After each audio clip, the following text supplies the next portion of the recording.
Hello and welcome. I am Raziel, and this is getting started into Wargame Month. And this week, rest of this week, which has been about actually starting into the hobby, I will be covering the different types of games. I was going to do this as one complete video, but seeing as the expanse of the wargaming hobby is so huge, and it is, I'm going to have to talk literally about each individual type of game.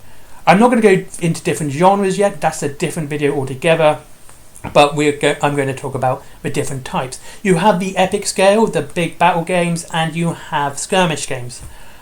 And that's just the thing. That's just a brief, very simplistic overview of the types of games you can play. There's also naval games, flight games, so many. So first things first, I'm going to start with skirmish games. Skirmish games are the ones that I would generally tell people who are going into wargaming to try first, because you can get into the universe that you enjoy, be it Dystopian Age, the 40k universe, the Panafor, or the Firefight universe. I think it's the Warpath universe actually, and of course the EA for Conquest. A skirmish game helps you get into the universe a little bit easier and a little bit quicker. First, I want to talk about one thing I've noticed about skirmish games. There tends to be a lot of licensed tabletop games for skirmish games rather than the big tabletop games, okay? Such as, you got Lord of the Rings, which is a big game, and you have small skirmish games such as Walking Dead. And I think this is a good thing, especially if you get into wargaming, you want to get into something that you already have a passion for, be Fallout, the Elder Scrolls, Judge Dredd, Batman, DC Comics, Marvel Comics, Star Wars. There's so many licensed games which are skirmish games. Warlord Games does the 2000 AD ones, which has Slain, Judge Dredd, and ABC Warriors. I'm still curious whether or not the ABC Warriors is compatible with Judge Dredd. I would like to think so, because ABC Warriors and Judge Dredd have crossed paths many times. I'm a big fan of Judge Dredd, and this is a game I've been tempted to get into. It's the one that I looked at for Warlord Games first, and there is a fantastic looking resin model, I believe, of Judge Death versus Judge Dredd. And that's the thing.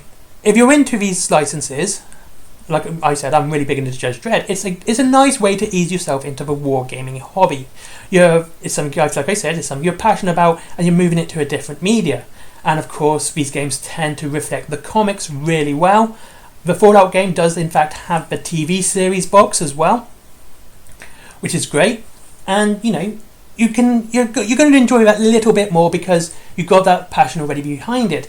And I'll be honest with you, Judge Dredd Co-Urban is the go. I would give all the Disney Star Wars away just to get Dredd 2 because it's fantastic. And there you go. So that's a good step for you. If you're looking at getting wargaming and you already have a passion for something else, you have these small skirmish games which can get you into them. Also, the thing with skirmish games, the starter sets tend to be around about £100. It's round about that across the board. It doesn't matter which company you usually go to. Even Games Workshop tends to stick to that £100 limit. Even Mantic do, War Cradle does, and Parabellum Games do. So just for a starter set, you're going to cost you around about £100. However, with War Cradle and Parabellum, you do get the rules free, so you just have to buy a starter posse or warband.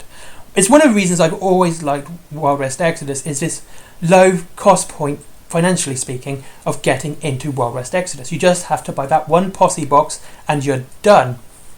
And the same with Conquest, First Blood. You just have to buy a warband and you're done. That's all you need to play these games. So this lower financial point has massive benefits to anyone starting in the hobby.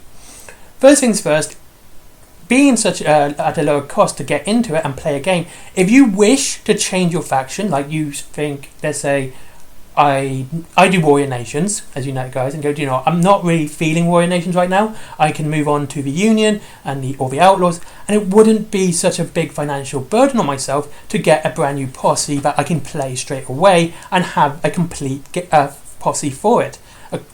And I'll be done. Same with Conquest, First Blood, same thing. You're going to spend far less for a warband, and if you wish to change because you don't like painting the models, or they're not your style of gameplay, it's it's easier, it's quicker, it's cheaper than having to spend for another 2,000 points for, say, Horus Heresy, Kings of War, or Conquest, the last argument of Kings.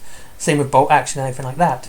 So there's the first thing. The second thing, it kind of gets you, because you've got such a small starter for your game, say like Wild West Exodus again, you can paint them up pretty quick as well. So you aren't going to have this massive pile of shame or lots of grey, because you've got only a very few models to paint to play the game. So you can get more used to painting, and it's more painting at your pace rather than having to rush through entire army for a tournament or something like that. You just have to paint a single box.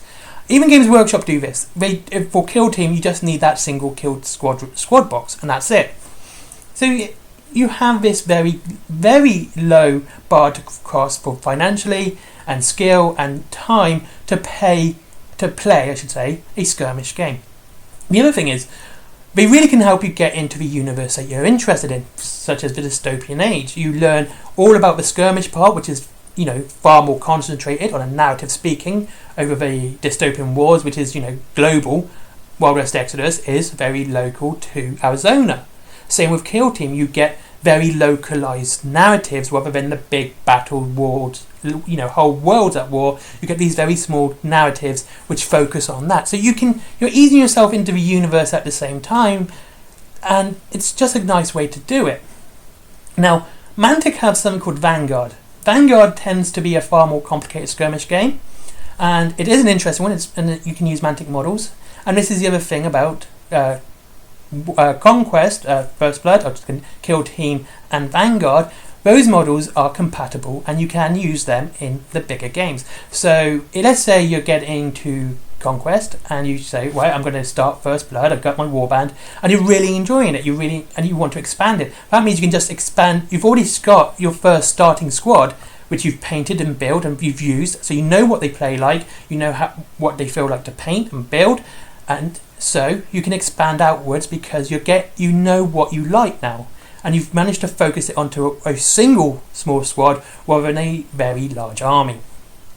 Having large armies isn't a bad thing, don't get me wrong, but this is why I tend to say to people, go into skirmish games first, because it is the best way to do it.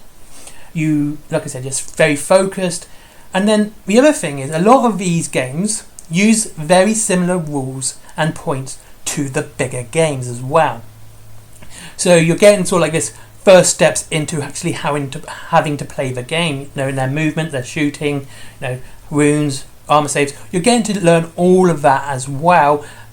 So when if you do end up going into a bigger game, say you've gone into First Blood and you've now gone to the last argument of Kings, you've got a good idea on how that game plays. There are differences, don't get me wrong, yet though you have, like I said, you've got a good idea on how to play. So you're not getting into the bigger games at the deep end. You've sort of like waded yourself into the deep end there. You know a good idea of how it's going to play, and you're going to enjoy it more. So there you go. This is skirmish games, and I honestly think it's the best step into the wargaming hobby if you're going to play for those reasons. Low financial cost, you don't need that many models, and it helps you ease yourself into the universe and games as a whole. And the same with the community. You can sort of ease yourself into the community because you know what you're talking about on a smaller scale, and you can learn a lot quicker because you kind of got a good grasp of the idea already. Anyway, thank you very much for watching. I hope you enjoyed this video on skirmish games, and I'll see you all in the next one. I hope you all have a good day, and I'll see you all again soon. Don't forget, if you want to save some money on your wargaming, there is Whaling Games down below, up to 20% off wargames and free delivery up to £20. They've got Wild West Exodus, Conquest, Mantic, Games Workshop. They've got everything there you would want to think about. So it's all down there. So there you go. There's Forbidden Planet as well for comics, DVDs, mangas, all that cool geeky merchandise that everyone loves. There is my merchandise, stickers, travel mugs, books, notebooks, I should say. All that really cool stuff. There's my comics, horror anthology, which has teenagers getting ripped apart in the first story by a Cthulhu Lovecraftian scary monster. And there's Little Red Riding Hood. But this other comic is about Little Red Riding Hood going ham on some Lovecraftian cyborg werewolves with some other cool characters. And finally, Skyforge. Give that guy a click. Let's get him up on the old algorithm there. And finally, Patreon, because business. Bye bye.